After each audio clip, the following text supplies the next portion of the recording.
Ne kemi punuar me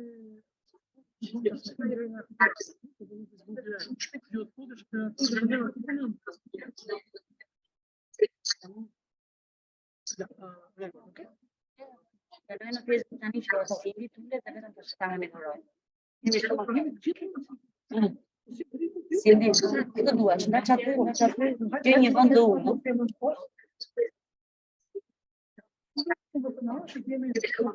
Shiko se mos ka në i komente, pyetje në i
jo.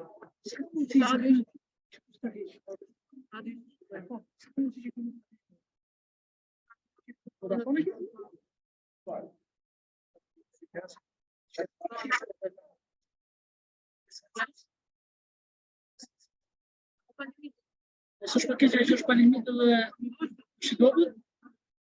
Да вы мне эти сети, ты тише апотску? Секвины, потом бутали пак. Бутали пак я фиг. Полимитовая? Да вы мне эти сети, ты тише апотску? Секвины, потом бутали пак. Butali pak я фиг. Ai, секунд. Це в шумку бачиш, це секунд.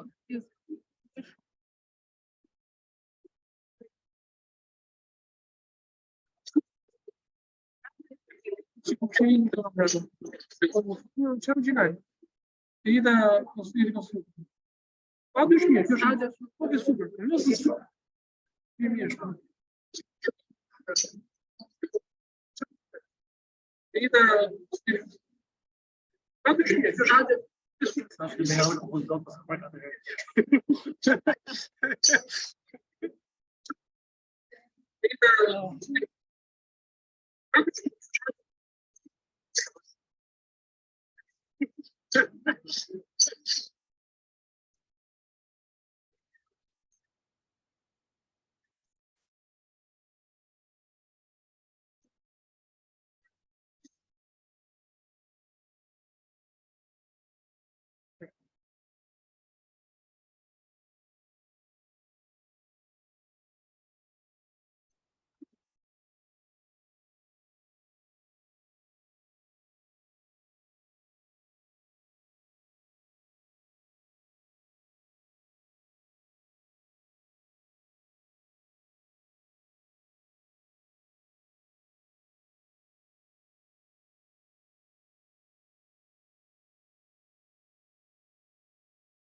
Sa të tjerë unë do të bëj disa shpjegime të shkurtra dhe pastaj do të vijoj me elementet e kontratës sociale.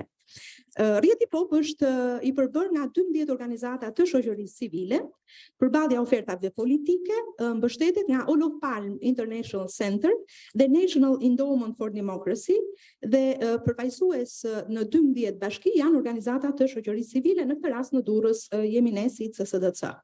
Nëpërmjet këtij rrjeti ne synojmë të rrisim debatin publik, të informojmë sa më tepër qytetarët dhe të ndikojmë sa do pak platformat elektorale të kandidatëve për zgjedhjet lokale, por edhe ato qendrore. Shumë interesante janë këto forume publike për zgjedhjet lokale sesa për zgjedhjet qendrore, sepse qytetarët janë më të prekshëm nga menaxhimi i territorit të bashkisë dhe më pak, le të themi, të ndikueshëm nga qeverisja qendrore. Në këtë pikpamje ne mundohemi të zgjerojmë ose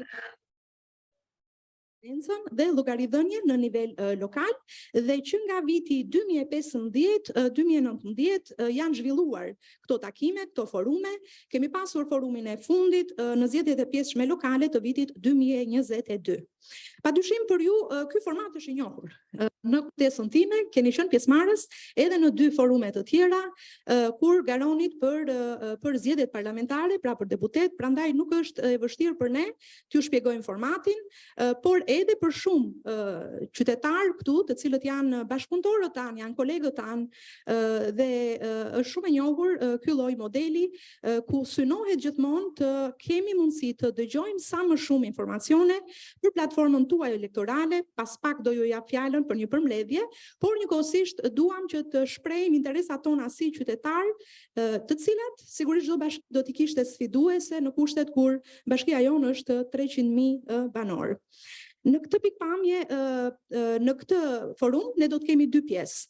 Në pjesën e parë, ne do t'ju prezantojmë pikat kryesore të kontratës sociale, secili nga ju e ka kontratën, por ju lutem ta ndiqni edhe në monitor, të cilat kanë dalë nga grupet e interesit.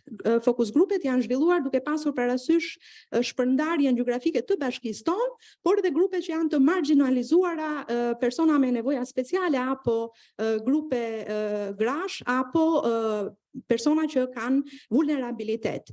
Në këtë pikpamje, pas pjesës së parë, pasi të kemi diskutuar dhe debatuar bashkë si do t'i zgjidhnit ju në platformën tuaj apo në planet tuaja elektorale këto piketa, do t'i japim pastaj fjalën publikut, sepse secili nga ata mund të ketë edhe detaje ose komente ose pyetje që vjen drejt për drejt nga interesat qytetare. Unë kisha edhe një falënderim para se sa të vazhdojmë për gazetarët e pranishëm këtu, për mediat lokale dhe korrespondentët e televizioneve. Ata gjithmonë kanë qenë bashkëpunëtorë të shoqërisë civile dhe na kanë mirë kuptuar gjithmonë, kështu që një falënderim veçantë edhe për mediat.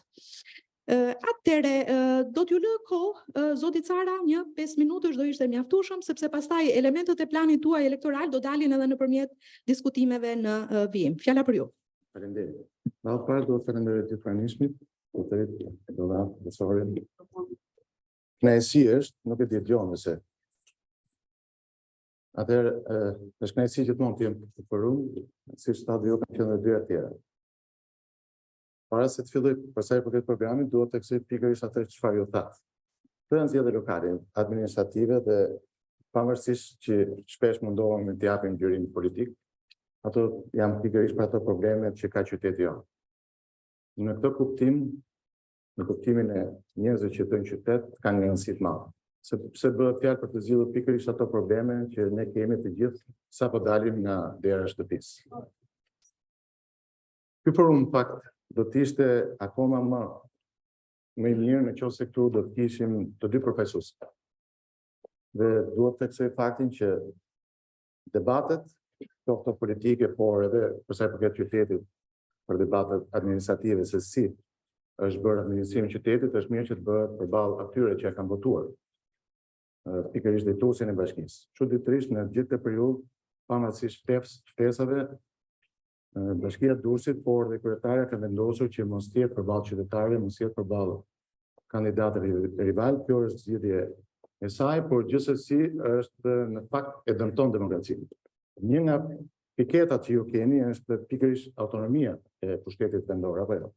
Dhe në fakt ka qenë arritje e madhe autonomia e pushtetit vendor, sepse pushteti vendor duhet të ketë pikërisht autonomi të theksuar, sepse bën pikërisht atë çfarë qytetarët kërkojnë. Nuk ka ndodhur, fatkeqësisht në këto vite, tani më kjo është e qartë, por gjithsesi kjo nuk do të na stepi që ne vazhdojmë betejën tonë deri në demokratizimin e plotë të shoqërisë. Për sa i përket qytetit, qyteti jon mund ka një mori të tërë problemesh. Pak a shumë janë thënë shpesh, qyteti jon tani më dihet që mund ta ndajmë në 3 planësh.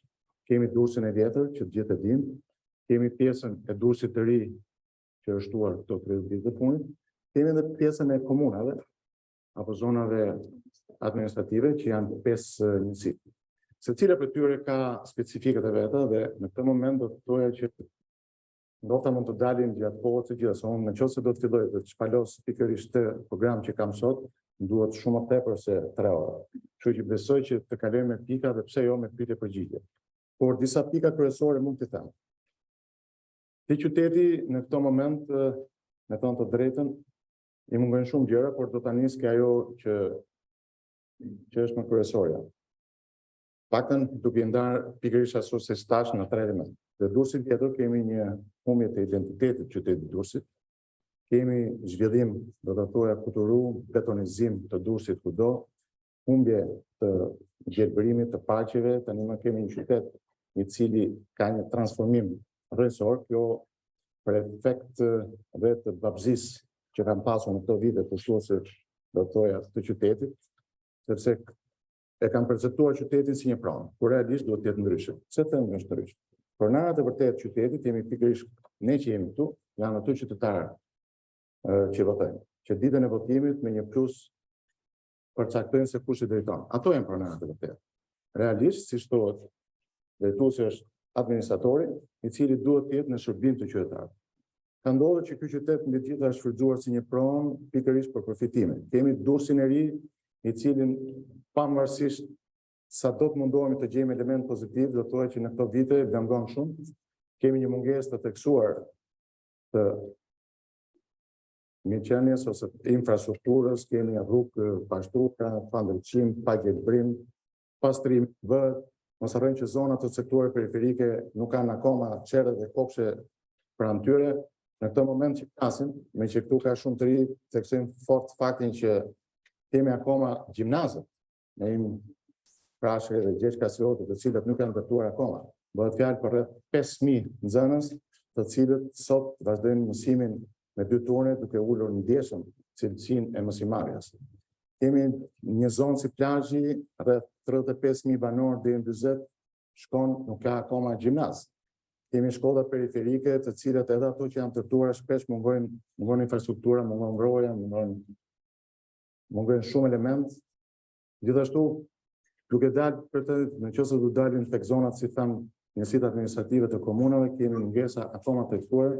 Ato zona duhet pranojmë që janë zona me përbujësinë, kemi mungesën e investimeve në të fush, kemi akoma flasim për 10 vitesh dhe më shumë, nuk ka akoma kanalizime, nuk kemi ujë të pishëm, nuk kemi ndriçime gjelbrim, nuk bëhet fjalë.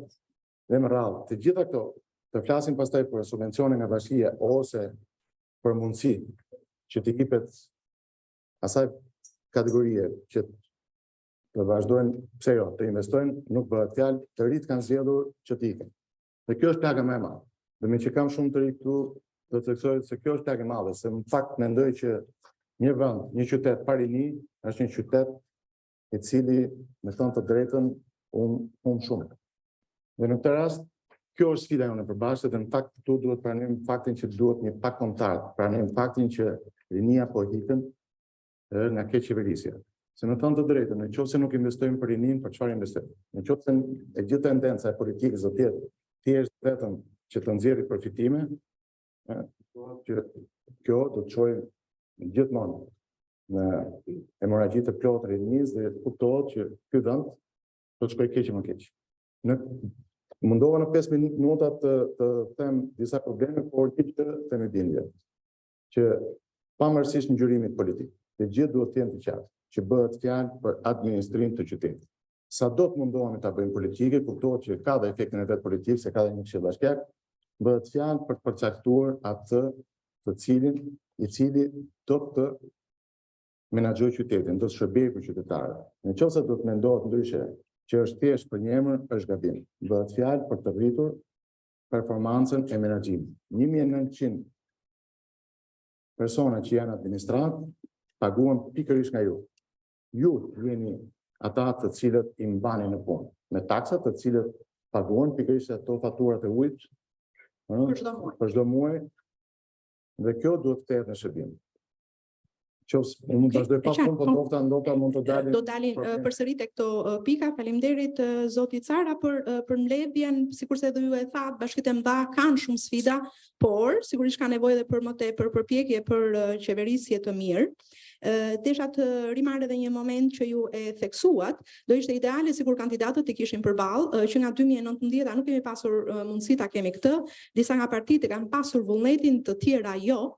Dhe në një farë mënyrë duket sikur partitë kanë shkuar në regres. Modeli ynë është model suedezo-perëndimor, pra tentativa jonë është pikërisht të sjellim kandidatët përballë njëri tjetrit, sepse është ndryshe kur të njëjtën çështje sqarojnë 2, 3, 4 kandidatë një herë është para publikut dhe është tjetër ta dëgjosh një nga një dhe është më e vështirë për ne si qytetar të krijojmë bindje dhe perceptim, por thelbi është që gjithsecili nga ne ka të drejtën e votës, të cilën e kemi të ligjëruar në kushtetut, por sa më shumë informacion të marrim, aq më të qartë bëhemi për votën, kësaj tonë qytetari. Vjoj pastaj tek pikat e kontratës sociale, këto janë më interesante të dim, kujtoj edhe një herë që 10 pika janë në kontratën sociale të cilat i kemi perceptuar si të bëshme për 4 vjet.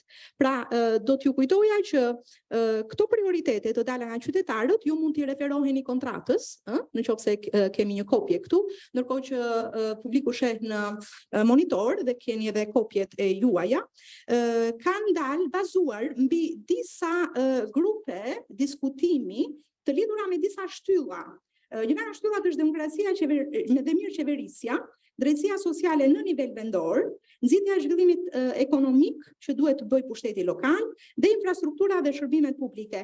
Pse i kemi ndarë në 4 fusha? Sepse është në natyrshmërinë e qytetarit që të ankohet vetëm për infrastrukturë publike, duke harruar ndonjëherë që ka edhe të drejta të tjera të lidhura me shërbimet sociale ose të drejtën e informimit. Dhe në këtë pikpamje kemi orientuar paksa debatet publike me fokus grupet dhe kemi arritur në këto prioritete kryesore.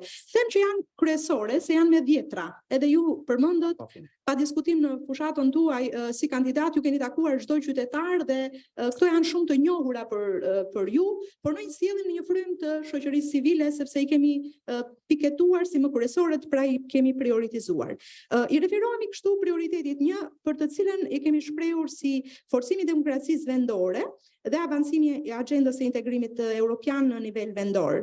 Këtu kemi dashur të shprehemi për një strategji të re të informacionit kundrejt qytetarit, i cili shpeshherë ankohet që edhe kur kërkon të komunikojë me institucionet në nivel vendor, sikurse edhe në nivele të tjera, e merr me vonesë informacionin, ose kur e merr informacionin nuk ka gjë brenda, dhe do të donin më shumë informacion për programet e nxitjes punësimit, të biznesit, për strehimin e kështu me radhë. Kemi rekomanduar gjithashtu, ka dalë nga prioritetet, një faqe interneti aksesueshme, përditësuar me informacionet e nevojshme. Të mos harrojmë që ka një strategji për hedhjen e informacioneve online, ku qytetari duhet t'i lehtësohet aksesi në informacionin në raport me atë çfarë i duhet për të përdorur. Vendosja e disa këndeve informuese, infopoints të digitalizuara në pika kryesore të qytetit me qëllim informimin e qytetarëve, kryesisht vendas, por edhe vizitorët huaj, duke konsideruar që bashkia jonë është ndër më të frekuentuarat nga turistët. Po në këtë pikë kemi fuqizimin e mekanizmave komunitar të përfaqësimit. Është përmendur Këshilli Vendor i Rinisë. Edhe për informacionin e publikut, ju kujtoj që janë rreth 44 KVR, Këshilla Vendor Rinor, të ngritura me vendim të qeverisë pranë bashkive. 61 bashki, deri tani janë diku ke 24-26 Këshillat Vendor Rinor dhe janë struktura që do të bëjnë në koordinimin midis pushtetit lokal dhe komunitetit të Rinisë. Në Durrës ka filluar funksionimi i tij, sigurisht ka vend për të përmirësuar dhe forcuar ky këshill. Një nga këshillat që kemi përmendur këtu, Durrësi nuk e ka akoma të formuar, ne do donim që të ishte në agjendën tuaj, është Këshilli Vendor i Sigurisë Publike. Është më shumë se 4-5 vjet tashmë që disa nga bashkitë e kanë KVSP-n si një grupim qytetarësh të cilët janë të vëmendshëm dhe informojnë strukturat përkatëse për çështje të sigurisë në qytet. Ju vetë thatë që është bashki e madhe dhe ka nevojë për informacion dhe për parandalim të ngjarjeve që janë nga pikpamja e sigurisë të dëmshme. Në këtë pikpamje, Këshilli Vendor i Sigurisë Publike është momenti, madje i ka kaluar koha, do duhej të ishte themeluar deri tani. Dhe ofrimi i shërbimeve online paralelisht me shërbimet e sportelit për të siguruar që antarët e komunitetit të kenë akses në informacion. Momenti i fundit tek ky element është publikimi i njoftimeve për mbledhjet e Këshillit Bashkiak 10 ditë përpara mbledhjes në përputhje me kuadrin ligjor për më tepër transparencë. Vetëm një moment për ta përmbyllur këtu, kemi shumë raste kur pushteti lokal thotë që e ka bërë informimin dhe në fakt të gjitha njoftimet për mbledhjet e Këshillit Bashkiak publikohen në faqen zyrtare të bashkisë, por jo çdo qytetar akseson faqen e bashkisë. Mundet edhe t'i duhen forma të tjera të informimit për vendimmarrje në lidhje me ta. Okej, faleminderit. Në fakt të gjitha çfarë thatë janë vërteta. Adresimi i problemeve dhe nevojave urgjente të shoqërisë të komunitetit. Në fakt, kjo duhet bërë dhe në fakt jemi me shumë vonesë, siç dhe jote. Dhe kjo në programin tim do të arrihet përmes krijimit të asamblesë së qytetarëve. dhe të nxisim një dialog ndërmjet administratës që të cilët ne paguajmë dhe qytetarëve, OJP-ve, bizneseve dhe çdo aktori tjetër të rëndësishëm në këtë proces. Ju thatë për transparencë, është e vërtetë që transparencë nuk ka. Këtë e kemi parë në shumë vendime që janë marrë në gjithë këtë periudhë në qytetin e Durrësit. Kemi pas vendime shumë të rëndësishme dhe shpesh herë kemi informuar vetëm kur është marrë vendimin nga media. Nuk kemi qenë pjesë e grupeve interesit, nuk kemi qenë pjesë e marrjes mendimit edhe këshillave konsultativ dhe kjo është fakt.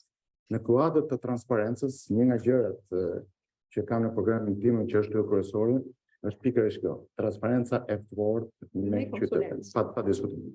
Në asnjë rast, sidomos për sa i përket vendimeve të rëndësishme në qytet, siç kanë qenë vendime për shembull, qoftë vendime për heqjen e Shatërvanit, që është një vlerë historike për qytetin e Durrësit, kur nuk do të bëhet thjesht dhe vetëm si jep urdhër dikush, nuk do të ndodhi më.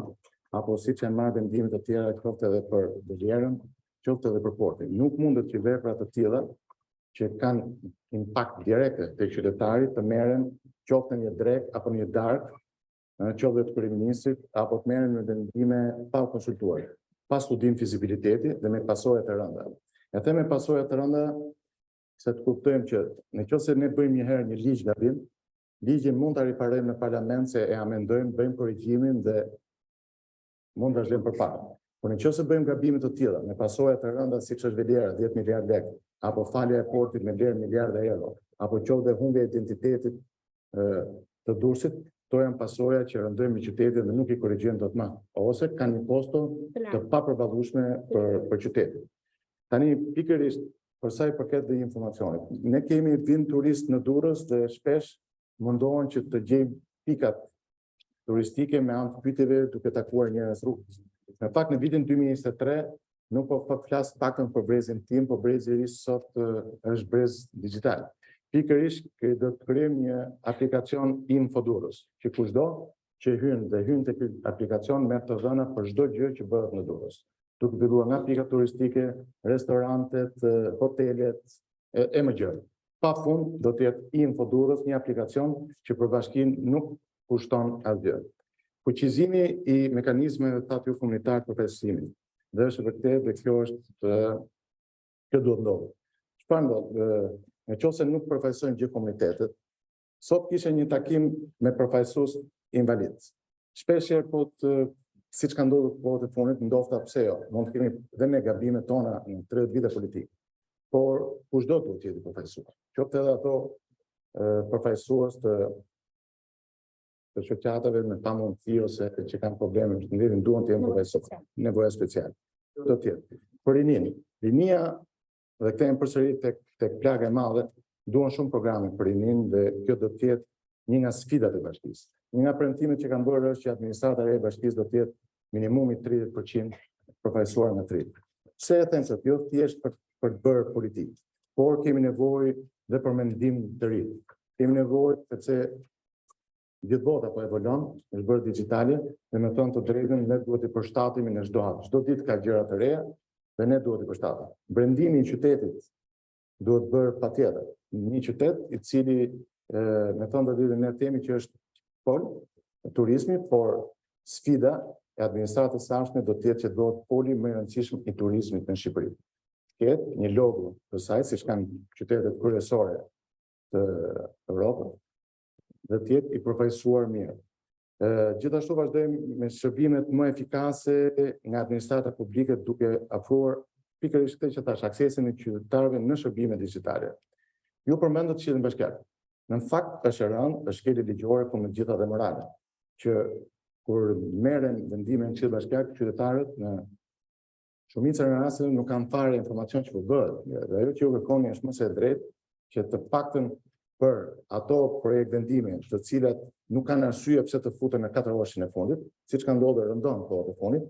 4 orët e fundit thotë kemi një shtesë, dhe po çova ajo shtesa nuk ka asnjë emergjencë. Se mund të fus shtesë në vendimet e Këshillit Bashkiak, qofse larg qoftë ka rënë një zjarr, ka një përmbytje dhe duhet një vendim për një X fond dhe duhet ta fusim me urgjencë. Por të marrësh vendime të tilla dhe të fusësh gjithmonë në moment fundit dhe po të shohësh janë të gjitha vendime me përfitime të dikujt, Kjo është e rëndë, se gjitha kjo është në kurriz të qytetarëve durrësit. Ndaj më tepër vendimi i fondit i Këshillit Bashkiak, kjo pastaj është dhe vepër penale, dhe kuptohet që organet legislatuese do ta ndjekin, kur rregulloria thotë qartë që nuk mund të marrësh në një mbledhje të Këshillit Bashkiak më shumë se 13 vendime, janë marrë brenda një ore 39 vendime, por dhe me pasoja të mëdha ekonomike. Dhe kërkush nuk jep llogari.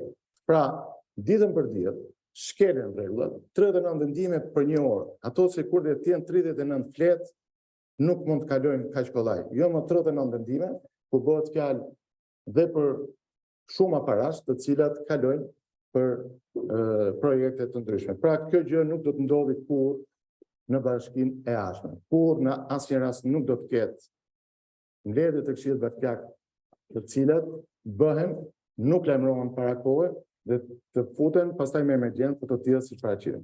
Pra, do të ketë transparencë në të gjitha nivelet e administratës së bashkisë. Dhe diçka tjetër për vendime të rëndësishme, e kam deklaruar edhe më parë.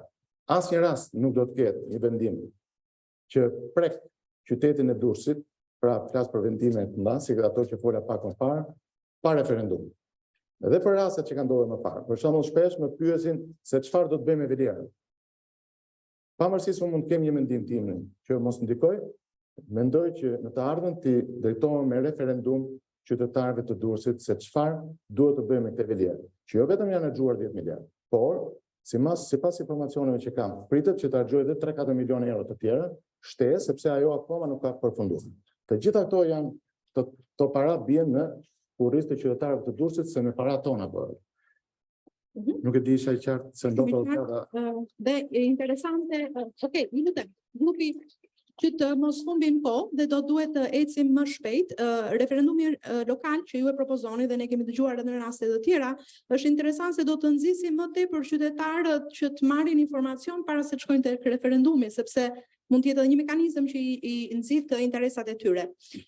Nëse vjen momenti i dytë, kemi drejtësinë sociale, kemi shërbimet e mbështetjen sociale, ajo çfarë është parë e arsyeshme nga komunitetet është ndërtimi i qendrave ditore për personat me aftësi të kufizuar dhe për moshën e tretë në njësitë administrative. Në fakt ne kemi qendër ditore të moshuarish në Durrës që funksionon prej vitesh, por ama ka nevoja për shtimin e tyre në njësitë administrative. Ngritja e shërbimeve rehabilituese afatgjatë për gratë, vajzat dhe fëmijët e mbijetuar të dhunës familje, të cilat ofrojnë jo vetëm strehim të përkohshëm, por edhe programe gjithëpërfshirëse rehabilitimi dhe të qëndrueshme. Dhe një tjetër aspekt që në fakt ka dalë edhe nga eksperienca e pandemisë dhe karantinës, ngritja e shërbimeve sociale të lëvizshme, pra staf social që punon në terren dhe ju gjendet personave me nevoja speciale që janë vulnerabël dhe nuk mund të shkojnë në drejtim të qendrave që janë statike. Pra për këtë aspekt shërbimeve sociale dhe drejtësisë sociale në raport me të gjithë individët, çfarë është menduar? Në fakt, edhe kur kam bërë këtë programin, që së shpejti do ta kenë, siç e kam dhe një kopje këtu të gjithë, kam pasur pikërisht parasysh, para se të bëja programin, kam bërë një tur në gjithë bashkinë e Durrësit, në zonat rurale dhe janë drejtuar në qendër dhe kam marrë pikërisht të probleme dhe çuditërisht janë të njëjtat probleme që kam pasur edhe unë në gjithë pjetorin apo në takimet që kam bërë me qytetarët. Dhe çfarë kam bërë? Është drejt që drejtësia sociale duhet të jetë në shkuptimin e tij. Pra ne jemi një shoqëri që jetojmë bashkë apo jo. Kuptohet dhe kemi pavarësisht se dikush është në gjendje të mirë, dikush për problemet veta nuk është në gjendje të mirë, kemi detyrimin së shoqërisë që të jemi pranë edhe këtyre grupimeve dhe shtresave në nevojë. Dhe pikërisht në programin tim kam pikërisht krijimin dhe më shumë qendra sociale se janë fare të pamjaftueshme për gratë në nevojë, me probleme të ndryshme, për fëmijët e tim, për të moshuarit dhe me të rinjt me nivele risku që kanë probleme të ndryshme. Kto janë në programin tim dhe do të them edhe mënyrën se si do të bën, se dikush mund të më bëjë pyetje në fund si do të realizosh. Me të drejtë, se gjithë ato duhen një buxhet apo. Pastaj mbështetje për gratë kryefamiljare me programe të ndryshme, pse jo dhe me lehtësim të takseve kur ato kanë mundësi, kur ato kanë mangësi ekonomike sepse nuk kanë një punë të mirë apo të ndryshme. Strehimi i tyre do të ketë prioritet dhe punësimi që të koordinohen të gjitha këto nga bashkia. Se më thonë të drejtën, në këtë bashki ka kohë që në vitin 2013 që është bërë 248 apartamente me celin, 48, dhe në këtë moment nuk kemi më. Dhe bashkia duhet luajë rol të rëndësishëm se ka një detyrim që për familjet me nevojë, për gratë kryefamiljare të gjitha, që të krijojë mundësi, pse jo, edhe me kredi të buta, duke hyrë garante, bashkë me Ministrinë e Financave, se praktikat janë të njohura, për të ndihmuar ato. Mbështetje për gratë mbjetuar nga dhuna në familje, do të jetë dhe trajtimi me programe riintegruese për nxitjen përpunësimit të tyre si një prioritet. Kjo duhet bërë në vazhdim. Kjo kuptohet si do të arrihet, do të jetë pyetja, me anë të diversifikimit të mundësive ekonomike. Së pari, duke ofruar trajtim për edukimin financiar, si përmarrjes, zgjedhimit të mikroplaneve, ka një sër programesh që mos zgjatën. Dhe promovim. Tash pikërisht përmes lehtësimit të taksave të barës të taksave të bashkisë, ndërmarrje të vogleve të drejtuara nga gratë në çdo sektor, bujqësi, agrobiznes e më gjërë. Përmes procesit të mobilizimit social. Dhe ajo që ju përmendët, edhe këto ndihma që e lëvizshme ose shërbimet e lëvizshme. Në fakt do të ekzistojë, sepse nuk mund të shërbesh në gjithë Bashkinë e Durrësit, që është një zonë shumë e madhe, duke pasur vetëm me pika qendrore. Por përveç saj, kam vënë re në daljet e mia në Durrës që për moshën e tretë në fakt ka një mangësi të theksuar për të gjendur pranë. Çfarë kërkon mosha e tretë? Fundja kanë sakrifikuar kaq për këtë qytet dhe këtë vend, që kërkojnë një vëmendje të veçantë. Minimumi të krijojnë disa vende, ku ato të kenë si vende, qendra ku ato të ndjehen mirë, pse jo, të kalojnë në mënyrë të qetë argëtuese me miq me njëri tjetrin. Nuk ekzistojnë, po të shohësh janë kudo, to në rrugë, ku ndalojnë duke luajtur dominon si për burrave, për të ardhur keq se kanë gjithë jetën e tyre që sakrifikojnë për këtë qytet. Me fjalë, kemi pastaj programe tjera siç është lehtësimi dhe aktivizimi grave në të tërë sferat publike, dhe kjo do të bëhet pikërisht edhe me ndihmën e asaj që e quajta më parë asamblesë qytetare, por dhe programe sensibilizuese. Bashkia mund të bëjë programe sensibilizuese pikërisht për të, pra të sensibilizojë pse jo bizneset që të ndihmojnë në të pikë dhe të jetë si thua institucioni që e organizon. Se shpesh njerëzit janë në nevojë, por dikush duhet i organizojë pse jo, grupet e interesit që mund të ndihmojnë në këtë pikë, dhe kush më mirë se bashkia, një qendër, një detyrim mund ta bëjë këtë. Mbani parasysh që ka dhe shumë organizata, agjenci, institucione, të cilat ofrojnë mundësi buxhetesh në partneritet me bashkinë për grupet caktuara interesi, të grave, të fëmijëve, programe të arsimit e tjerë, kështu që nuk është thjesht buxheti i bashkisë që do të hap qendrat, janë edhe praktika të mira ku janë organizatat që hapin qendrat për një periudhë 2 apo më shumë vjeçare dhe pastaj ja kalojnë të gjithë shërbimin bashkisë. Pra është një lloj hapi i parë që dikush ta ofron dhe pastaj e fuqizon. Kjo është fakultative. Por unë po flas këtu për atë çfarë ka detyrim bashkia. Nëse do të shohim se dhe kjo tash nuk e them prapë për politik, por kushdo që shef buxhetin e bashkisë, që shef pak shifrat, kur shef që 28% e buxhetit të bashkisë shkon për incenerim të plerave që nuk digjen fare, pra vjedhën në sharr, 28%. Kur shef dhe 38% të tjera që shkojnë për administratë, pra 66% e buxhetit shkojnë për mbyllje, dhe ka kaq pak, nuk e di 2% është programi social, kjo është fat. Pra unë sot premtoj minimumi 2 fishim të buxhetit për këtë zë. Një tjetër element e prioritetit tretë lidhet me bibliotekën publike në Durrës. Në fakt që nga 2015 ne kujtojmë që po te kontrata sociale na ngeli kjo. Do me thënë, nuk është realizuar akoma, është ende e pa adresuar ose e pa zgjedhur përfundimisht. Dhe çfarë kemi propozuar ne në mënyrë të vazhdueshme, ka qenë zhvendosja e bibliotekës publike të Durrësit në një vend më të përshtatshëm dhe më të aksesueshëm për qytetarët. Duke konsideruar që është godinë e vjetër, kujtojmë pak që tashmë është rikthyer edhe pronarit për atë godinë paguhet qera dhe nuk është dinjitose. Unë shumë shpesh rimark të diskutim për bibliotekën, tek cilët shumica prej nesh janë rritur dhe kanë kaluar një pjesë të të rinisë së tyre aty, pa dashur të bëjnë ndonjë xhelozi të keqe, po edhe Lezhë, edhe Peshkopia, edhe Fieri, nuk po përmend Korçën, kanë biblioteka shumë më madhore dhe më shumë të respektueshme se sa e jona. Në këtë pikpamje ka ardhur momenti dhe ka kaluar koha që problemi i bibliotekës publike të Durrësit do duhet të zgjidhet. Për sa ne kemi dëgjuar nga Bashkia e Durrësit, ka pasur një plan për krijimin e bibliotekave të vogla në njësitë administrative për të përmirësuar aksesin dhe për të ofruar burime informacioni për komunitetin, ose hapjen e bibliotekave të lagjeve. Pra ky është propozimi në këtë prioritet 3. Por nuk duhet që njëra të eklipsoj tjetra, mund të funksionojnë edhe të dyja, edhe biblioteka publike e Durrësit, edhe bibliotekat e lagjeve. Çfarë është menduar në program për këtë? Se që dëgjoj bibliotekën, më kujtohen fushatat në kaq vite, në 23 vite, që kjo bashki përfiton bibliotekën, sidomos të këtyre 16 viteve të fundit, të zotit Dako dhe zonjës Sako. Se që ju mund të keni edhe të firmosur që bibliotekën e re. Por, sot jemi përballë faktit që akoma nuk kemi bibliotekë re, dhe ajo që ju thatë është e vërtet që ne paguajmë dhe qera për pronarin me të drejtë, dhe është një qeras që në sa më thonë është 2 milion lekë të vjetra. Në qoftë se do ta bëjmë në vit, janë 24 milion lekë vjetra, në 20 vite janë 480 milion lekë. Pra që do të thotë, ne pasimi shpenzuar vetëm për qera, për 20 vite 480 milion lekë vjetra, ku me kaq para ne sot do të kishim një ndërtesë të re. Pra, jo vetëm që nuk e kanë mbajtur premtimin, por na kanë sjellë një dëm ekonomik të cilën kemi paguar përsëri ne. Pra, nuk është afruar shërbimi, na kanë dëmtuar në ekonomi dhe nuk kemi as bibliotekë. Pra, në 20 vite, unë abidhem se si sot akoma vazhdojnë me fjalin do ta bëjmë.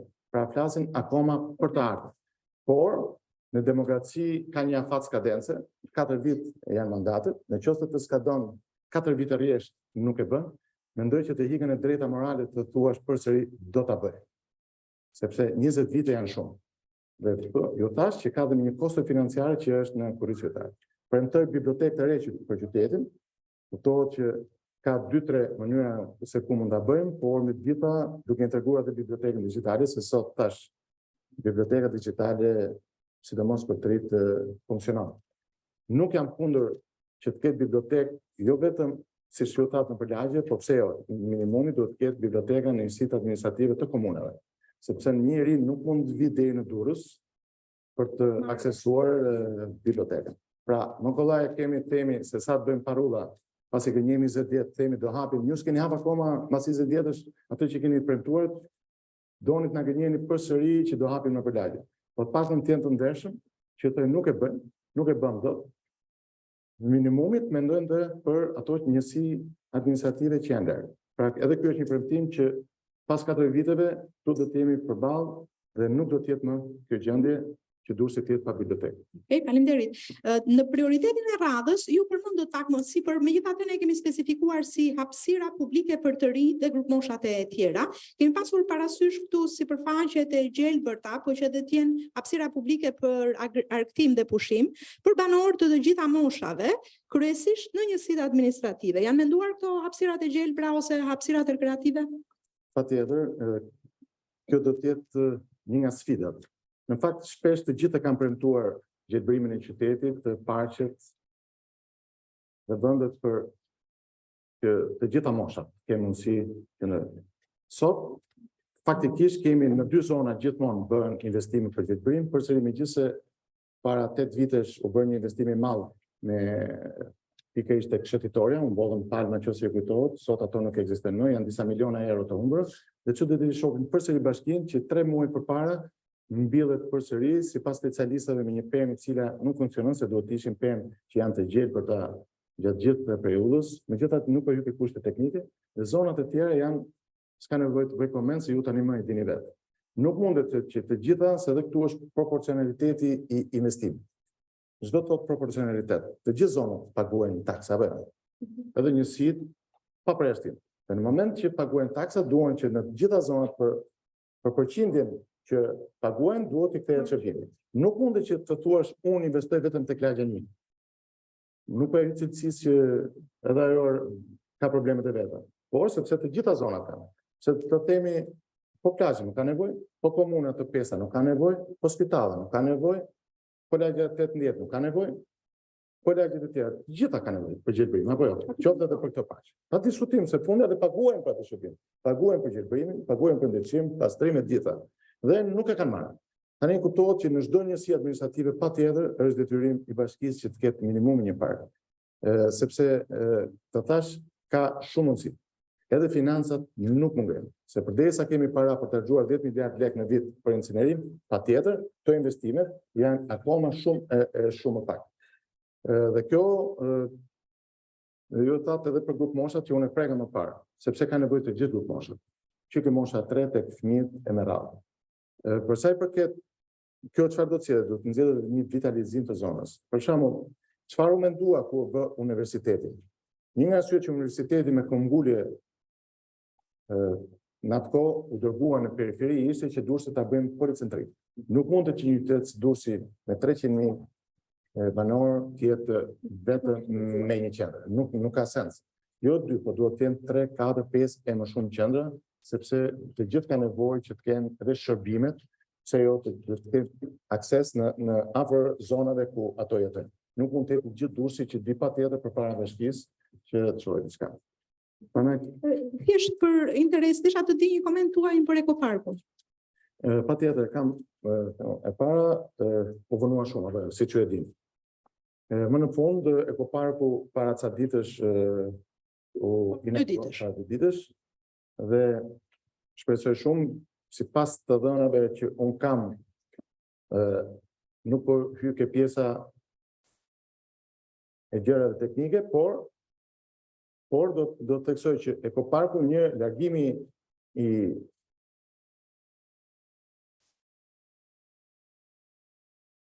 vendbumëdimit të pjerëve është një veprim që duhet bërë me kohë. Në vitin 2010, zoti Daku pati firmosur pikërisht trajtimin dhe duhet ishte më bërë me kohë, pavarësisht se vonua shumë dhe bërë në vitin 2021. Ekoparku, në mendimin tim, nuk është keq që është bërë, se fundja është të mbyllur, por kjo kurse nuk mund të shërbejë, me që kemi bërë këtë, duhet bëjmë një proces të sepse edhe aty do t'i leverdiste supozicionon të zonave të sektorit të rinia, apo jo të ishmit apo të pa diskutim, ajo është vetëm për. Në këtë sens. Vjen një pikë interesante. Pika 5, prioriteti 5, transporti publik i aksesueshëm dhe i sigurt për gjithë qytetarët e Durrësit. Qytetarët thonë se linjat e autobusit kanë shumë nevojë për përmirësim. Duhet të respektojnë intervalet e kohës së publikuara në faqen zyrtare të bashkisë, të ketë vend qëndrime me sinjalistik përkatëse ku mungon, për shembull njësia administrative sukt dhe linja e universitetit, afishimi orareve. Shpeshherë kemi parë që nuk ka tabela për afishimin e orareve të autobusëve dhe oraret për lëvizjen e autobusëve në qendrat administrative respektivisht janë në orën 18, por banorët thonë që deri në 17 ka pasur raste kur kanë parë autobus. Në buxhetimin me pjesëmarrje që ne kemi ndjekur vitin e kaluar për dëgjesat publike të Bashkisë Durrës, ka pasur qytetarë që kanë thënë që autobusi ka edhe një ditë vjen edhe një ditë nuk vjen. Pra nuk është vetëm çështje orari, është edhe çështje edhe mungesave me ditë që autobusi nuk shkon. Po flasim për njerëz që i duhet patjetër të aksesojnë Durrësin me autobus, sepse nëse dikush ka makinë private, kjo është një çështje tjetër, por detyrimi i pushtetit lokal është të çojë autobusin brenda të gjitha kushteve të kontratës tek qytetari. Absolutisht. Dhe nis ke pelie punë që thatë është detyrimi i zbatimit të kontratës. Por me gjitha kalim në një plan tjetër. A është Durrësi sot i aksesueshëm me shërbim urban në çdo zonë? Jo, nuk është. Jo çdo zonë ka shërbim urban. Kjo është pjeka kryesore. Dhe ajo që thatë është e vërtetë. Edhe në shtëpinë e fundit, pra, edhe shtëpia e fundit duhet të ketë mundësi që të ketë shërbim urban. Bashkia e Durrësit për vitesh e ka dhënë në partneritet publik-privat, pra e ka koncesionuar këtë shërbim, por gjithsesi kjo nuk e shman fare, absolutisht përgjegjësinë që e bashkisë që të jetë kontrolluese e kontratës. Pra, duhet të vënë patjetër tabelat e orareve të cilat duhet zbatohen, duhet të kenë kushte të mira të autobuseve dhe mos trajtohen njerëzit thjesht si një mënyrë profitimi për koncesionarin, kur shpesh siç dhe ju thatë vonohen ja kanë për të nisur një herë në orë, shtyrën në 2 orë, kuptohet që njerëzit nuk janë. Humbasin kohë. Jo vetëm humbasin kohën, po gjithë nuk janë në kushte komode. Se përdesa paguajnë do të marrë një shërbim ku të jenë të gjithë të ulur dhe në kushte komode, shpesh kemi parë autobusë të cilët nuk kanë ajër të koncenuar, ankohen, higjenë, pasërtia, gjitha këto. Të gjitha këto, pavarësisht faktit që e kanë kaluar në koncesion në partneritet, është detyrimi i bashkisë që ti kontrollojë dhe të marrë masa për të shërbim. Dhe sidomos për oraret, çfarë ndodh? Ne tani më pavarësisht kostove, se justifikimi ka qenë që nuk mund të shtym orarin autobusit pas orës 5, sepse nuk ka njerëz. Por gjithsesi kemi detyrim që edhe për të rit që punojnë në Durrës, po kanë në shtëpi në periferi. Po ato që marrin punën në orën 8, çfarë duhet bëjmë? Mos kenë shërbim? Fundja bashkia ka detyrim që pse jo, atë pjesë edhe në qoftë se është me kosto, ta subvencionojë pikërisht, sepse të rit nuk mund t'i kushtëzosh që do ta mbyllësh punën në orën 5 sepse nuk ke shërbim udhëtan për të shkuar në shtëpi. Edhe ky është detyrimi i bashkisë. Mirë, shohim një prioritet 6 që ndonjëherë duket si prioritar, ndonjëherë duket më pak. Ka një detyrim të pushtetit lokal për nxitjen e zhvillimit të qëndrueshëm vendor, kryesisht me promovimin e krijimit të bizneseve të reja, me fokus të veçantë fuqizimin e grave dhe të rinjve. Dhe lehtësira fiskale, ju i përmendët pak më përpara, thjesht nëse keni gjë për të shtuar këtu. Okej. Apo për promovimin apo për aspektet caktuara të nxitjes punësimit. Ndoshta nëse ka komente. Jo, kam. Nëse do flasim pikërisht për nxitjen e zhvillimit të vendor, atëherë pikërisht për të rit. Çfarë mund bëj bashkia që të incentivojë që të nxjisë? Është pikërisht që të krijojë mundësi. Taksa zero për startupet, gjitha pa përjashtim. Sepse një ri nuk mund të ketë kapital. Atëherë çfarë bëhet? Ti ndihmon me atë që është pjesa e pjesa e bashkisë. Nuk marr përsipër, patjetër, nuk marr përsipër që të heq taksat e qeverisë sepse nuk është e ime, nuk është kompetencë për të ndorë. Bizneset rinore dhe të teknologjisë të stimulohen. Është mbështetje si përmarrjeve rinore përmes granteve të dedikuara të bashkisë, por dhe vënë në dispozicion të aseteve që ka bashkia dhe ambientet të pashfrytzuar. Bashkia ka shumë asete që sot janë të pashfrytzuar, si mund të jenë ndërtesa që nesër pse jo, mund të vejë në shërbim pikërisht magazina, të vejë në shërbim të këtyre fokus grupeve të rive për të bërë biznes. Dhe kjo të ishte një mënyrë shumë e mirë. Nxitja e të rive, edhe kjo përgjithësi me anë konkurseve që mund bëjmë përmes konkurseve të ideve për promovimin e qytetit. Nuk i kushton gjë bashkisë që të krijojë një fond, se nuk janë fonde të mëdha, pikërisht për të nxitur dhe të promovuar ide të mira për qytetin. Nxitja e qendrës së koordinimit punësimit dhe karrierës pranë bashkisë. Sepse nuk mjafton vetëm zyra punës. Tani kemi vetëm një zyrë pune, por bashkia voton për atë që i takon pushtetit lokal. Pikërisht ngritja e kësaj qendrës së koordinimit punësimit dhe karrierës. Sa ka të rinj që nuk kanë thjesht vetëm punësim, duhen dhe karrierë të bëjnë. Duhet të incentivojë për atë mbështesje. Zyra në zhvillimin e karrierës, kjo bashki e ka parë të mundur ta hapë pranë Universitetit Aleksandër Mojsiu dhe ka gjykuar sikur ajo Gjithë të rinj duhet të jenë patjetër të UAMD-s. Nuk e di. Prandaj po ju mendoni se ka nevojë për 2 zyra karriere, orientimi të karrierës. Pra, veç universiteti, veç bashkia.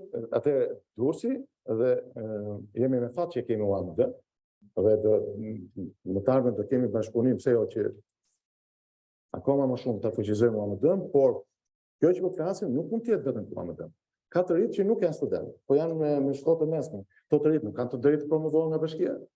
Po ka të rinj të tjerë që kanë mbaruar në Tiranë, kupton, pas kanë të drejtë ose në shkolla private. Por edhe kjo mënyrë, kjo është si ta ngecësh punën. Po e çoj atje dhe tjetë se bën apo s'bën punën e tij. Kjo është tamam ta ngecësh punën.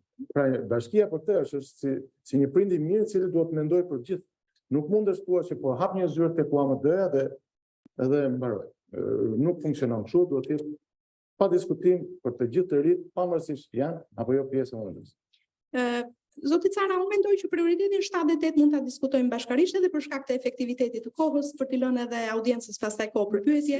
Në prioritetin 7 kemi shkollat, kopshtet dhe çerdhet. Kujtojmë pak që jemi në periudhën pas tërmetit dhe kemi pasur mundësinë dhe fatin të përfitojmë nga You for School, programet të cilat kanë bërë të mundur rikonstruksionin e shumë shkollave dhe shumë tjerave ndërtimit nga e para me standarde europiane. Dhe këtu gjithsesi ka prap hapësirë, thon banorët e zonave respektive, për rishikimin e mundësisë që të ketë kopshe më vete, jo vetëm kopshe të shkollave, këtë na kanë thënë në Sukth dhe Rashbull, apo funksionimin e sistemit të ngrohjes në disa shkolla pas të rindërtimit që nuk ka qenë shumë efektiv. Për shembull, edhe ju jeni referuar në çështjet që keni ngritur te shkolla Jan Kukuzeli apo në shkollën nënvjeçare Bajram Curri në Plazh apo Bedrie Bebizishi, po, që do të thotë cilësia e rekonstruksionit apo e ndërtimit që ka qenë i ri ka qenë problematik. Çfarë mendoni që do të ketë mundësi të bëhet ndryshe në këtë pikë të institucioneve shkollore? Dhe meqense e thash që do t'i përmbledh të dyja, dhe për sa i takon infrastrukturës rrugore, këtu kemi vetëm 4 nga pikat e riparimit të trotuareve dhe shtrimit dhe riabilitimit të rrugëve, padyshim mund të ketë edhe çështje të tjera, por edhe integruar me çështjen e infrastrukturës. Çfarë mund thuhet? Atëherë, për sa i përket shkollat, kopshtet dhe çervet, në fakt ka prikosh, ligji përcakton qartë se çfarë detyrimesh ka bashkia. Se është dy funksionesh, një pjesë shkollat e ka Ministria e Arsimit, që është pjesë e qeverisë, bashkia pikërisht ka pjesën e infrastrukturës të shkollës tërësisht, komplet. Çfarë ka ndodhur? Prikosh, siç e përmenda pak më parë, e para duhet të themi që bashkia e Durrësit nuk është mbuluar tërësisht me shkolla në zonat e banorëve. Jo më kot të përmenda Plazhin, 38.000 banorë, flasim që është një qytet i nivelit të dytë, edhe nuk ka shkollë mesme. Pra nxënësit në shkollës mesme duhet marrin patjetër autobus që dhe të vinë në Durrës, ose në shkollë private, dhe kjo është kosto për familjet, por mbi të gjitha edhe për kohën e një nxënësi që duhet presë autobusin për një orë që sa e përmendën me radhë. Pra, pikë së pare duhet të themi që në çdo njësi administrative duhet të jenë patjetër çerdhja, kopshti, shkolla, sepse sot që flasim, njësitë administrative shpesh për mungesë të shkollave lëvizin nga një njësi në njësinë tjetër, sepse nuk kanë. Për shembull, Rasti i Plazhit që shkon te Olsi Lasku në Shkozet, ose siç kemi Porto Romane, në mungesë të shkollës mesme, shkollat e Durrësit por shkojnë deri në Shkozet. Sepse Leonid Tomiu nuk i përballon të gjitha dhe imagjino një nxënës nga Porto Romane në spitallet dhe duhet shkojë deri në Shkozet. Të gjitha janë të kosta. E kupton dhe bashkia sot pas kaq vite nuk e di se çfarë justifikimi mund të japi për mungesën. Aq më tepër që gjithë e dinë që shumica e shkollave të reja që përdoret nga rindërtimi nuk i ka fondet e saj, por me gjitha janë fondet që kanë ardhur të dedikuara nga Bashkimi Evropian dhe pastaj pra mbi gjitha nuk i është kërkuar as që të nxjerrë para nga xhepi, por vetëm ta administrojë mirë atë çfarë i është dhuruar. As këtë nuk ka bërë. Dhe fakti që sot, siç e pranohet edhe vetë kryetarea e bashkisë, nga 37, 18 janë përfunduar, 19 nuk janë përfunduar, pra është poshtë 50% dhe përfundimi i shkollave. Mos flasim pastaj që duke qenë se jemi rritur në Durrës dhe në infrashin kamaruar shkollën e Betë dhe Gjergjin e kemi pikë dobët, mendoj që 2 gjimnazet kryesore akoma nuk janë bërë. Por, me gjitha thash edhe për çerët dhe kopshtet dhe kjo e ngrohjes, kanë takuar fëmijë të cilët kishin dru me vete në periudhën e dimrit, sepse mësuesja kishte thënë merrni dru me vete për sobën. Kur bashkia para një muaji kishte bërë një tender 500 milionë lekë për dru. Po çuditërisht shkollat nuk kanë rrogë as me pelet dhe as me dru. Dhe aq më tepër edhe për shkollat e reja siç është Bedrie, Bebizishi, Jan Kukuzeli e gjitha. Një që bën shkollën, ajo shkollë sot nuk ka palestë. Ajo shkollë, ju e keni pa pamjet që kemi publikuar me mediat, ajo shkollë rrjedh. Pra, edhe ndërtimet, e vetmja gjë që duhet bënte bashkia të paktën të ishte e vëmendshme dhe të insistonte fort tek valorizimet cilësie që është detyrë specifike e saj. Sepse mbase për palestra do duhet arsyetohet që mund ta ketë pasur edhe inxhinieri i projektimit, sepse bashkia nuk është ajo që ka bërë projektin e shkollës, i ka bërë inxhinier. Gjithsesi Mina premtimi që duhet bëj sot, është që nuk do të ketë në fund mandatit asnjë shkollë nuk do të ketë mësime turne, sepse është detyrim thelbësor i bashkisë. Nuk mundet që t'i nxjerrësh fëmijët me turne.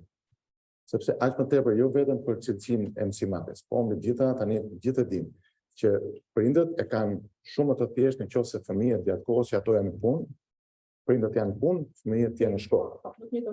Sepse kjo ndikon edhe tek mirëmbajtja e familjes së të qenit bashkë.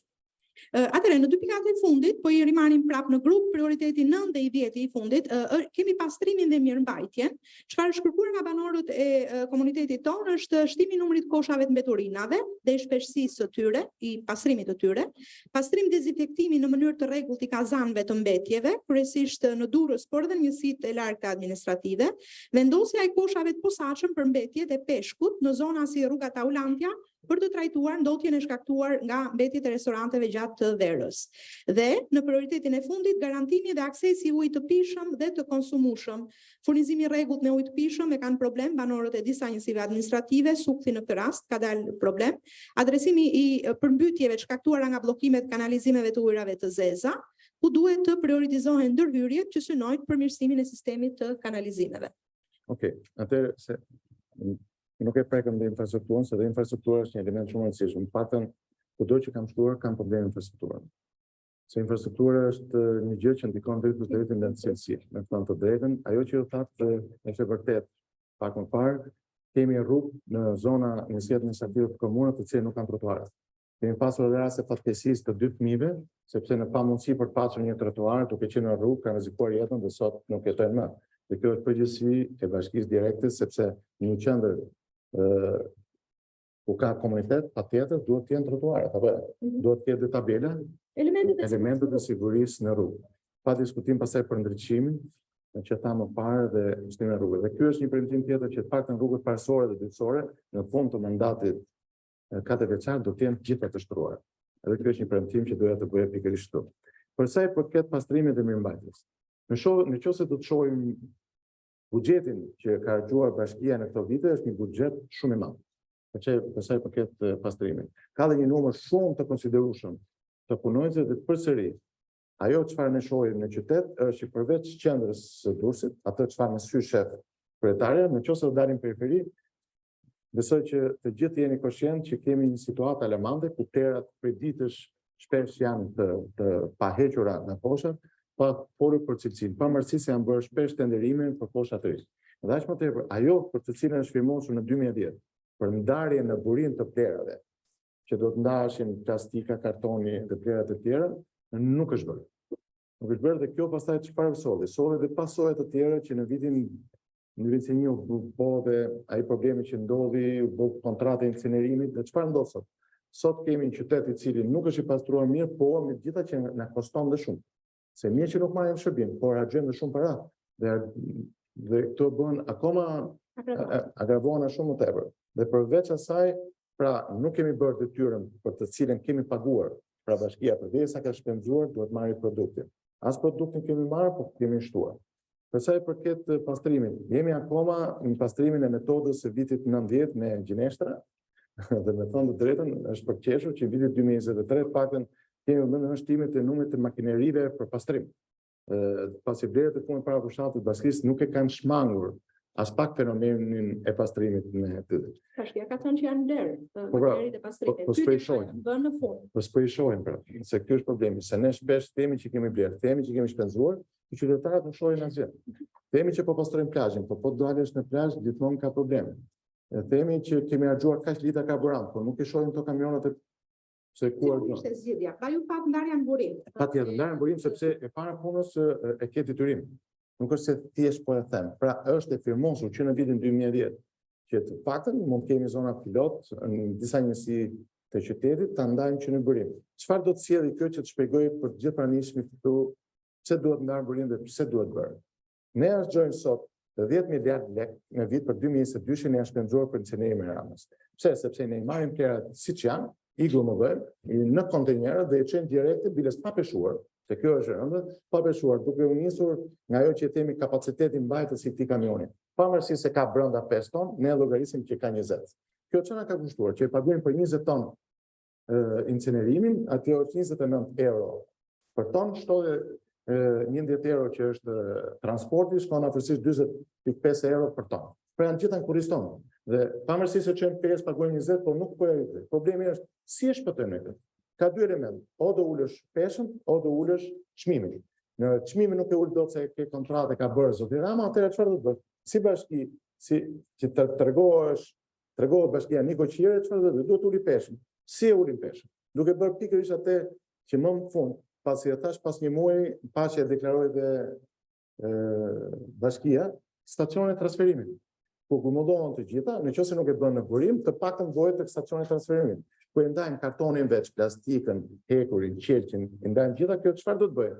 Të gjitha këto që ne ndajmë, i marrin në i blejnë, pra nuk shpenzojnë.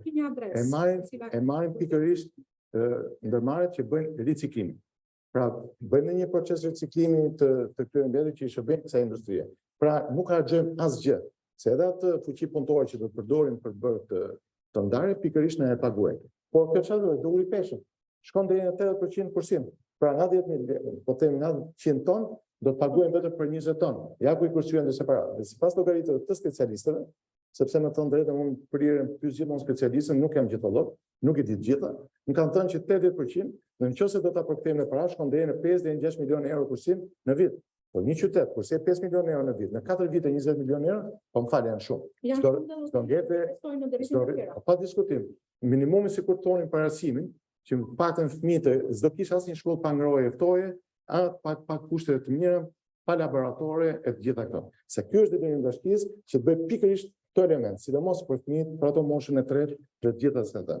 Tani një problem tjetër. Të gjithë jemi dëshmitar flasim për turizmin plazh. Themi Durrësi, po si mund thua por ku ke 3 vjet që nuk bën dezinfektim.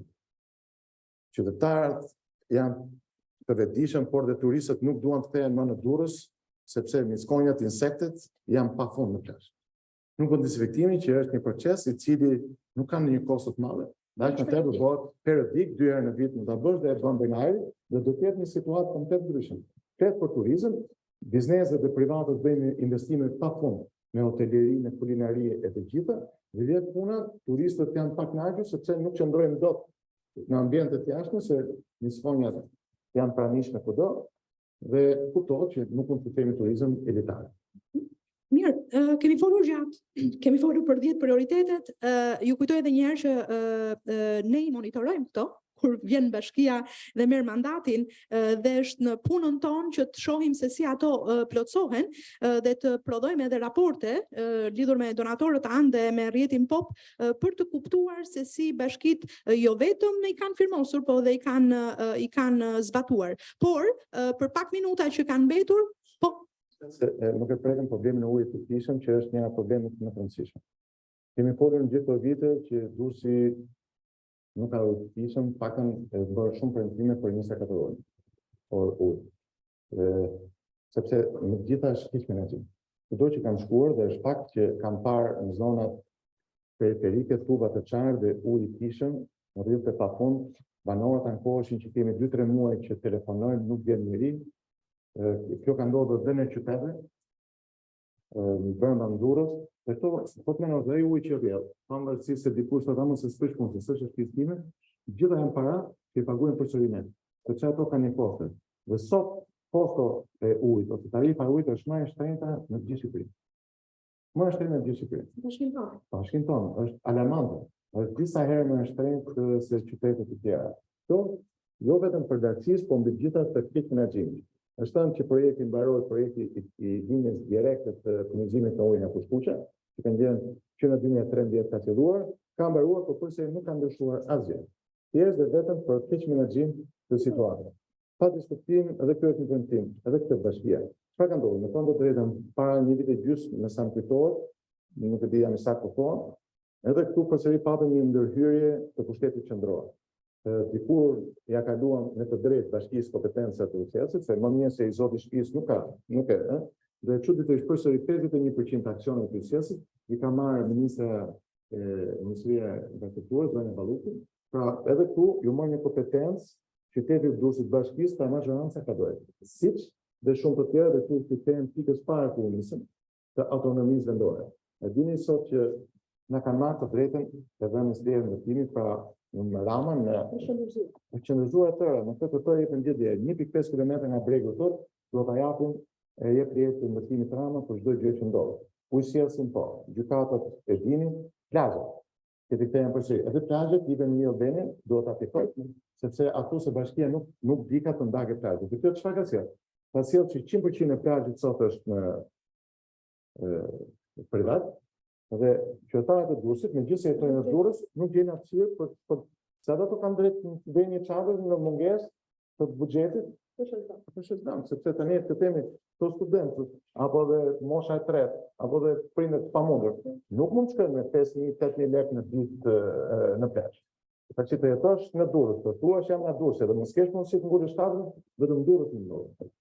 Okej, koha për pyetje. Po, a mund të kalojmë një mikrofon? Po, do duhet, zoti Abdullah, do duhet të dëgjojnë edhe ata që janë në live. Zoti Abdullah Deljallisi, kryetari i shoqatës Durrësi Autokton. U fol aty për turizmin. Dhe nuk u prek vetëm gjë që Durrësi duke qenë si qytet turistik, po të shifni deri në orën 7 të mëngjesit, mu këtu 10 metra me bashkinë, ke ai 100 vet nga ato lypsit edhe rambët që vinë edhe shtrihen aty me batanie me gjitha dhe shtrihen në të gjithë bulevardin kryesor. Që nëse do të vazhdojmë kështu, nuk mund të jetë Durrësi dhe qendra e Durrësit një qytet turistik. Sepse fundit turistët deri këtu vinë. Do të thonë gjithë bulevardin kryesor deri këtu. Në gjithë bulevardin ke lypsat që shtrihen me batanie me gjitha këtu. Dhe është një pikë mjaft e dobët e bashkisë së Durrësit. Unë kam qenë disa herë foto për këtë punë. Dhe përgjigja ka qenë që këtë drejt, por na kanë shkuar në prokurim. Si vepër penale që i mohohet drejta e këtyre njerëzve, aty i mohohet e drejta, ndërsa qytetarët e Durrësit duhet të mbajnë duhet përpara këtij fakti. Ka të lidhje me atë gjimnazet, shkollat, për palestra. Ju thatë nuk ka faj bashkia, po ka faj ndërtues. Jo se ka faj ndërtues.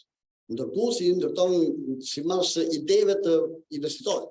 Unë du shkollën kështu, me palesër së zbanë. Nuk mund ndërtoj ndërtuesi si ka qefi ati. Idenia e punë. Projekti idenia e punë. Duhet palesër, duhet kjo, duhet ajo. Dhe atëherë ndërton ndërtuesi. Pra gjithë fajks i këtyre shkollave që nuk kanë palesër, është i bashkisë. Po të rrisësh një brez të ri, pa edukim fizik, është të mërshme. Brezi i ri nuk i njeh fare veglën gjimnastikore ashtu siç kemi njohur më parë. Tjetër që kisha për të thënë, lidhet me bibliotekën. Lidhet me bibliotekën unë e shoh shumë të zgjidhshme, nëse është ligjore, aty ke hoteli i Shbolga, aty thotë që është sekuestruar nga shteti. Nëse është shtet dhe sekuestruar nga shteti, atëherë pse rrin ashtu si player me Durrësit? Pika më e ndyrë e Durrësit është pikërisht aty. Fare mirë mund të bëhet biblioteka, qofse është shtet. Qofse nuk është shtet, atëherë të japi një drejtim çdo bëhet. Se bën kaq vjet që ai Klerësia pronari i saj është në burg dhe është vuj një shënim aty që është shtetëzuar, pra sekuestruar nga shteti, atëherë çdo bëhet, qofse sekuestruar nga shteti të bëhet çka për të bërë. Nëse nuk është sekuestruar, të paktën ta mbylli si fasadë aty mos bëhet banjë publike për të gjithë të ardhurët që vinë në Durrës edhe shkojnë aty. Dhe për sa i përket transparencës, që aty është e prekur transparenca, nuk leq asnjë gjë do të thonë, por unë do të isha mendimin që transparenca do bëhet jo kur ka mbledhjet e Këshillit Bashkiak, po përpara se të bëhen projekt vendimit e Këshillit Bashkiak, të merret mendimi i grupeve të interesit edhe kryesisht shoqata Durrësit, që është shoqata më e madhe me 7.300 antarë me specialistë të gjitha fushat.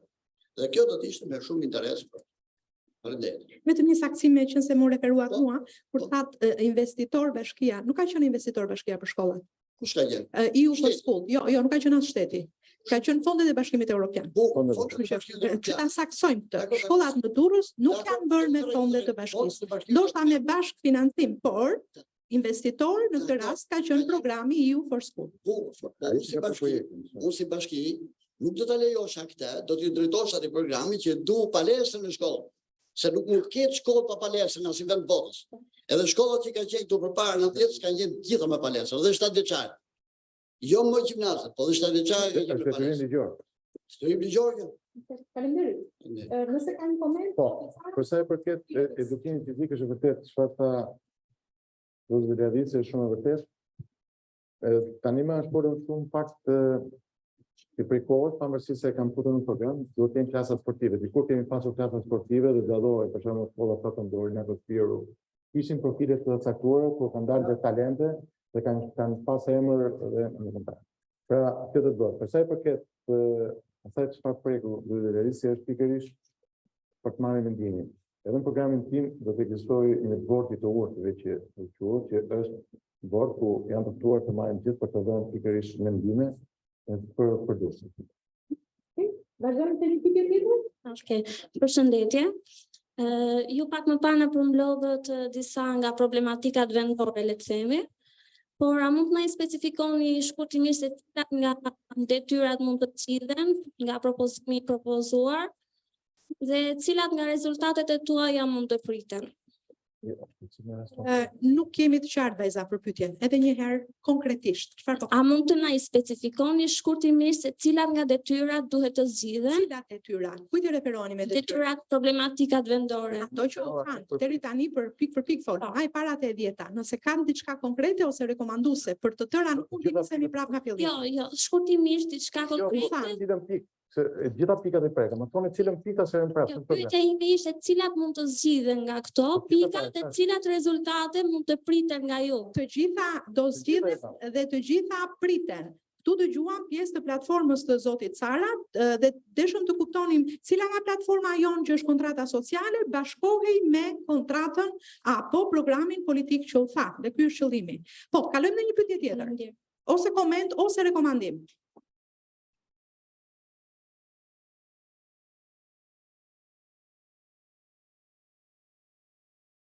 Vali banore e lagjës 6. Kryeministri ditët e fundit ka deklaruar se nuk do të bashkëpunoj me të gjithë kandidatët e opozitës në rast se do të fitojnë zgjedhjet. Ndërkohë ju premtuat realizimin e të gjitha pikave të kontratës dhe dyfishim të shërbimeve. Por në mungesë bashkëpunimi, dhe në mungesë bashkëpunimi me qeverinë, kuptohet që fondet do të jenë të pakta dhe ju do të mbështeteni vetëm tek fondet që gjeneron vetë bashkia. Si do t'i mbani këto premtime? Okej. Faleminderit Vali, në fakt ka qenë dhe temë diskutimit në çdo media në fakt dhe sinqerisht kam qenë surprizuar me deklaratën. Se pavarësisht se është kryeministri kur nuk mund të flasi si një kryetar partie në momentin që ka marrë detyrën e kryeministit. Kryeministri të paktën me kushtetut por dhe me moral nuk mund të thotë që nuk bashkëpunojmë me atë që kanë zgjedhur qytetarët. Kjo mbi të gjitha nuk është se ka cënuar thjesht Durrësin, por kjo është e rëndë për çdo njeri që ka bërë politikë dhe çdo që dëgjon në botë, të dalë një njeri dhe të thotë në zë e figurë, si ka qefa i thotë që unë pavarësisht vullnetit të qytetarëve nuk bashkëpunoj, vetëm zoti Rama mund ta bëjë dhe është keqardhje e madhe se tash nuk është puna thjesht se unë do të shkëgoj dhe se si do të bëjmë. Por në perceptimin publik, politik, moral, është fare përpranueshme do të thojë njeriu që nuk e ka kuptuar se çka ka thënë. Ti thua dikujt që unë nuk njoh vullnetin e qytetarëve që shprehet me votë, nuk e di, nuk kam koment se nuk duhet të shprehet më tepër, por qoftë ai që e tha. Gjithsesi për të kthyer pyetjes me të drejtë ju vët që si do të zgjidhni. Të gjitha këto çfarë unë përmenda për të qenë kujdesshëm, nuk janë premtime që varen drejt për drejt nga qeveria e Ramës. Për sa i përket në korrigjoni që se ngabim të gjitha që përmenda thjesht duke u nisur asaj çfarë do të provojë bashkia e Durrësit. Pra nga kursimet, që shpreha disa kursime, pra të mirë menaxhimit të qytetit, transparencës, ndërmarrje të gjitha, dhe pikërisht për këto fola. Nuk fola as pak për grandet që do të marrë nga qeveria.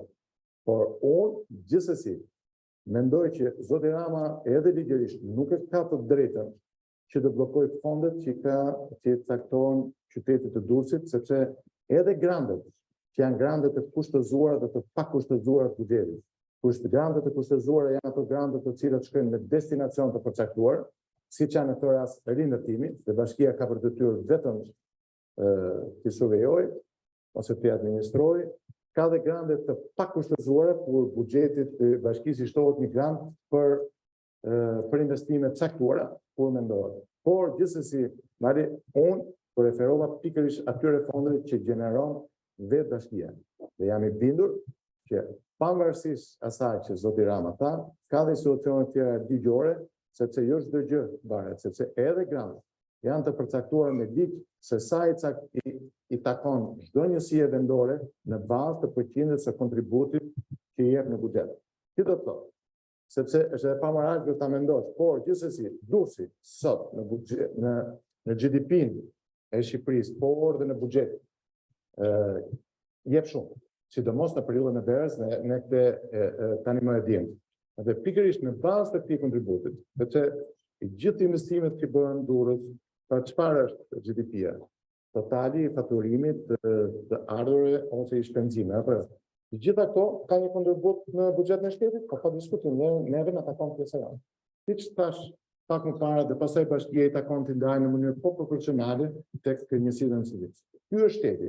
Shteti nuk mund bëhet sipas votit Rama që unë me që jam kryeministër dua jap, tu se jap. Ti mund bësh qeverinë, por nuk mundesh dot bllokosh një qytet. Dhe prandaj gjithsesi unë ju referova këtyre çfarë thash sot dhe dyfishimin të buxhetit për shërbimet sociale, pra nuk thash dyfishim buxhetit total, por për sa i përket shërbimeve sociale, referova pikërisht asaj duke kursyer tek mbetjet nga 28%, kuptohet që këtë pjesë që do kursyen do ta shpërndajmë pastaj sipas nevojave tek shërbimet sociale dhe zërat të tjera, arsime, edukime e radhë. Nuk është një çaj qartë, po. Po, shoqë mikrofoni është Ismaili. Okej, përshëndetje. Unë jam Ismaili Jakupi, drejtori organizatës ushtajnë që punojmë për komunitetin e Rom dhe Egjiptian në qytetin e Durrësit. Normalisht edhe mu ndonjëherë vjen keq që shikoj njerëz për shembull nga komuniteti Rom dhe Egjiptian, të cilët kanë ato shfaqje. Normalisht Bashkia e Durrësit ka programin e përfshirjes sociale për integrimin e komunitetit Rom dhe Egjiptian, dhe një nga sugjerimet që e kam bërë shpesh është një program nuk mund bëhet pa lek. Sepse ne ndonjëherë themi duam bëjmë programin e përfshirjes sociale për komunitetin Rom dhe Egjiptian dhe e bëjmë pa lek. Por normalisht në moment që nuk ka një buxhet, nuk mund bëhet diçka. Do sugjeroja shumë që nëse këtë vit, sepse mendohet që do bëhet përsëri programi social për përfshirjen e komunitetit Rom dhe Egjiptian, do doja shumë që të kishte një buxhet dhe një zë të caktuar për integrimin e këtyre komuniteteve. Dhe diçka tjetër, duke qenë se ndoshta edhe tek kontrata sociale nuk e pash dhe nuk u përmend pak, duke qenë se jam dhe vetë i ri, është diçka që të paktën dhe këtu e pasi mungesë. Durrësi është gjynata, mendosh një qytet kaq i madh nuk ka një qendër rinore sot për të rinjt. Domethënë është gjëja më kryesore. Ose të paktën kemi në shpesh raste shumë njerëz që thonë me ligjin e ri nuk e mbaj mend çfarë viti është bërë, kemi shumë shkolla që janë qendra komunitare. Dhe aty mund përdoren si qendra rinore. Por sinqerisht në përfundim të mësimit shkollor, dera kyçet nga roja dhe nuk lejohet asnjë nga fëmijët ose nga të rinjt që ta përdorin ambientin për të bërë një diçka. Do doja shumë që të paktën këto gjëra ndoshta mund të. Dhe diçka tjetër, duke qenë se dhe ti vetë përmendë dhe kjo është e fundit, Durrësi është një qytet që pret shumë turist. Ndonjëherë vjen keq dhe vetë nga turistët e huaj, mbas orës 12 natës, duke qenë se nuk kanë banjo publike, gjej një cep dhe është diçka që është e keqe ta thuash, por ndonjëherë më mirë të flasim drejt dhe ti themi që. Ka si gjë për terapi. Okej, faleminderit. Teksa përgjigjemi, Jonida, je duke më dëgjuar? Vetëm Ismaili. Vajzat e praktikës ka kërkuar mikrofonin, kaloja. Aty kur një media mendova bëra mirë që e thash pikërisht se gjë thatë. Është i vetmi qytet ndoshta në botë që nuk ka një toalet publike ose banjë publike si Durrësi, s'ka një gjë për turp. Është i vetmi, turp i madh. Edhe mbami për qytet turistik. Është shumë e vërtetë. Dhe premtoj që do ketë në pothuajse në çdo zonë toalet publike. Je detyruar patjetër do tysh në një bar, po për sa i përket problemeve të njëjtë pak të zonë gjigardisë, problemet të komuniteteve rom apo edhe problemet të njerëzve që kanë nevojë. Pikërisht edhe kjo është detyrë e bashkisë. Sepse pavarësisht ato kanë të drejta që, por nëse bashkia ka qendra ku i trajton këto stresa, kuptohet që ky problem është i vjetshëm, është i reduktiv. Por nuk është vetëm kjo, kemi edhe katër putroshët që jetojmë në Pëlqen. Ne kemi i gjithë qyteti Durrësit, po të dalës masorës 12 rrezikon jetën. Kemi pasur raste të incidenteve që kanë kaftuar dhe kanë shkuar në spital. Gjitha këto përsëri janë detyrë të bashkisë dhe këto ndodhin jo më lart, po 50 metra para bashkisë së Durrësit. Po të dish në 12 natës ke problem. Gjitha këto ngritët dhe do jetë një fond i veçantë pikërisht për trajtuar këto komunitete që ju thatë. Pse jo do të kenë edhe përfaqësi më njerëz profesorët në administratën e bashkisë. Pa diskutim, sepse do të kemi jo mbështetje edhe për trajnime falas për profesionet të ndryshme. Ky është premtimi. Okej, për efekt të kohës do marrë një pyetje të fundit. Po. Ronca Ligu, lagjen numër 1. Kam një pyetje shumë që megjithëse Durrësi ka një 10 male me halle, por në shëndetorin Volga, Taulantia, bën abuzime shumë me hapësirat publike, si pallate e të ndryshme, biznese. A do të ndalë hemorragjia jo vetëm për shëndetorin Taulantia, po edhe në lulishtet e qytetit? Atëherë e keni fjalën për zonën e hapësirave publike. Tani përse edhe ndërtimet përmend. Atëherë ka ndodhur kjo se vërtet në fakt ka pasur në këto vite për shkak dhe këtu nuk është se duhet bëj për to, por vërtet duhet i themi. Çfarë ka për detyrë bashkia? Unë jam dhe në duke nisur nga planet rregulluese që të kontrollojë territorin e saj. Kemi lejo që të zënë hapësirat publike, pse jo, dhe pastaj të bëhen ndërtime të cilat, siç e thash në fillim, një ditë mund ta amendosh, por një ndërtim është shumë e zorshme se ka kosto, që ta kthesh ose një hapësirë publike ashtu siç duhet. Do të jetë në vëmendje, nuk do të ketë në asnjë centimetër katror të hapësirave publike që i takojnë bashkisë, ose më mirë themi që i takojnë qytetarëve të Durrësit, se ato janë pronar që do të zaptohet nga profesorë të ndryshëm. Sepse edhe kjo është detyrë e bashkisë. Nuk mund të manget bashkia dhe thotë nuk është përgjegjësia ime, sepse policia bashkiake dhe policia ndërtimore është aproksimisht 250-300 punonjës që paguhen, pikërisht për këtë problem që ju thatë, që të ruhet këto hapësira publike. Faleminderit. Faleminderit për gjitha pyetjet dhe komentet. E supozoj që ka dhe shumë të tjera, po për efekt të kohës mbajmë parasysh që kandidati është i detyruar të ndjekë edhe të gjitha oraret që ka për takime. Sigurisht ne premtojmë që do ju ndjekim në fushatën tuaj, gjithashtu në lidhje me kontratën tonë sociale, pasi po vjen momenti i firmosjes, ne do të kemi në vëmendje të gjithë detajet që ju thatë për shpjegimet që bët. Në mbyllje të këtij takimi, unë falenderoj shumë të pranishmit të gjithë ata që erdhën si qytetar, por edhe që erdhën si përfaqësues të organizata jo fitimprurse, si kandidat për këshillat bashkiak, si student, si të ri dhe si çdo individ i interesuar. Do na lejoni edhe pak momente që të firmosim kontratën sociale, i cili do të jetë udhërrëfyesi jon për t'ju monitoruar ju, por edhe udhërrëfyes për ju për të bërë punën tuaj dhe ju urojmë shumë suksese. Ndërkohë falenderoj veçanërisht Qendrën Ndërkombëtare Olof Palme dhe qeverinë suedeze, sikurse edhe National Endowment for Democracy, e cila prej vitesh e mbështet këtë nismë në 12 bashkitë tona, ku më kryesore është Bashkia e Durrësit, e cila zë vendin e dytë në nivel Shqipërie, dhe ju ftoj gjithashtu të na ndiqni në të gjitha forumet tona dhe në të gjitha aktivitetet që bëjmë në kuadër të forcimit të demokracisë lokale, transparencës dhe llogaridhënies. Ju falenderojmë shumë. Do i lutesha edhe pak momente të qëndrojmë që të firmosim kontratat sociale. Faleminderit.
Atëherë mund të më falni, faleminderit gjithëve.